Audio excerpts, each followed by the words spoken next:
బైబిల్‌లోని దావీదు మరియు గొల్యాతు కథ ధైర్యానికి మరియు దేవునిపై నమ్మకానికి ఒక గొప్ప నిదర్శనం లాంటిది.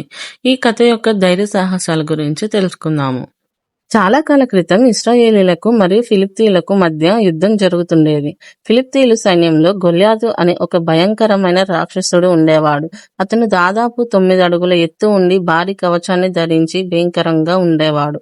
గొల్యాతు ప్రతిరోజు ఇశ్రాయేలీయుల ముందుకు వచ్చి ఎగతాళి చేసేవాడు. మీలో ఎవరైనా నాతో తలపడగలరా? మీరు నన్ను ఓడిస్తే మేము మీకు దాసులమవుతాము, లేదంటే మీరు మాకు దాసులవ్వాలి అని.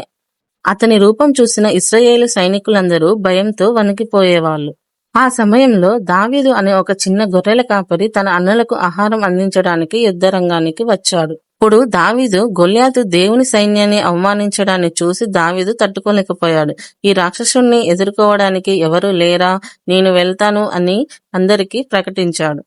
సౌలు దావీదు మాటలకు మొదట అభ్యంతరం చెప్పినా దావీదు నమ్మకాన్ని చూసి అనుమతించాడు. దావీదు ఎలాంటి కవచం లేకుండా కేవలం తన వడిసెల మరియు 5 నునుపైన రాళ్లను తీసుకుని గొల్యాతు ముందుకు వెళ్ళాడు.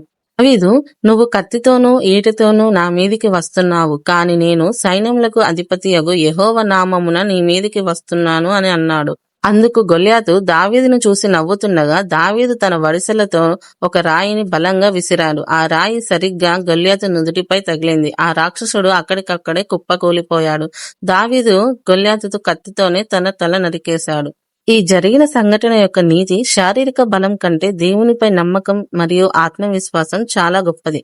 ఎంతటి పెద్ద సమస్యనైనా ధైర్యంతో ఎదుర్కొనవచ్చు.